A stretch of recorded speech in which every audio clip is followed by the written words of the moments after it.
Andrew Little.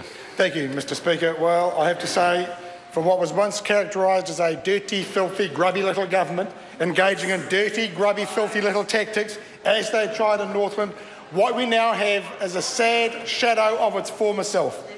And there, the resident Elvis Presley impersonator sits there giggling because he's about to break out in a rendition of Suspicious Minds, because that's what's governing the Cabinet and the National Party caucus now, as the finger of blame rotates around the caucus room in the National Party, wondering who is responsible. We observed today, Mr Speaker, the stunning achievement of this National Party that turned what was a 9,300 majority just 6 months ago into a 4,000 deficit.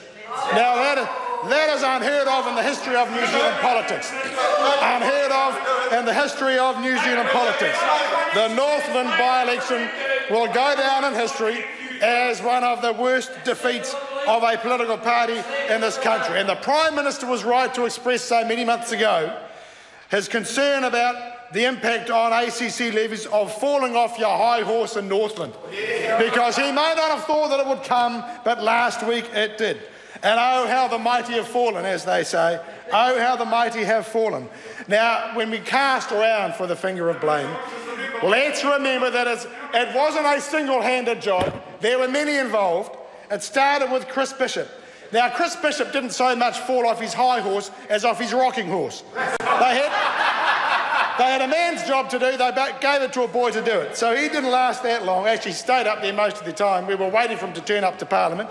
Presumably he's had his $240 a day deducted from his parliamentary allowance, but we'll wait and see. So then they put the maestro, the strategic master, Stephen Joyce.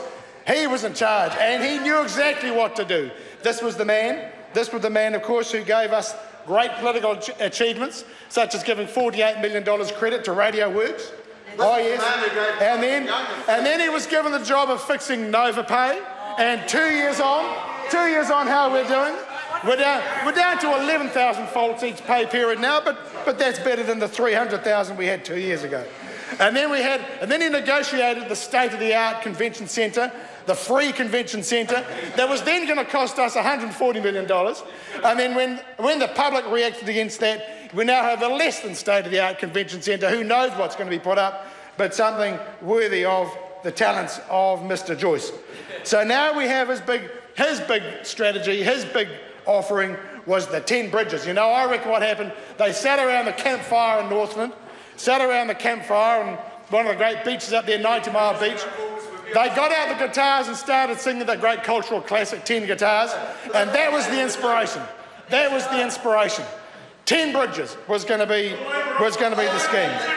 They thought that one in Cabinet wasn't enough, but 10 for Northland was going to be the answer.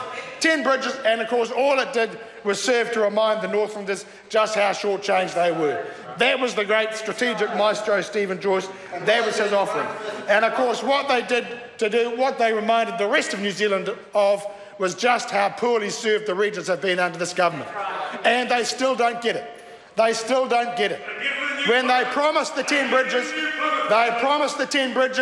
there was no mention of the global financial crisis then. No mention of the global financial crisis then, but everything that Labor comes up with, oh, it's the global financial crisis, that didn't happen on Planet National. Well, it did happen. And 7 years on, regional New Zealand has nothing to show for 7 years of a national government. Absolutely nothing. And the colleague across the way there reminds me about New Plymouth. Well, he might want to front up to the Port View rest home workers in New Plymouth today who've been thrown out of their jobs, and the rest home residents thrown out of their jobs because the Filipino owners see no future in Taranaki, no future under this government in Taranaki. And they've thrown the elderly of Taranaki out on the streets. They've thrown the good care workers of New Plymouth out on the streets because they see no future under this government. That's what they have to show in the regions under this government. Unemployment having risen in every region in this country since this government took office. Every region. Because this government doesn't care. And when they have the smallest opportunity to do something, lower the ACC levies to a realistic level, what do? They don't care. They don't care, because that's what characterises this government. They do not care about the regions. It's been a wake-up call. They've lost Northland, and they will surely lose others as time goes on.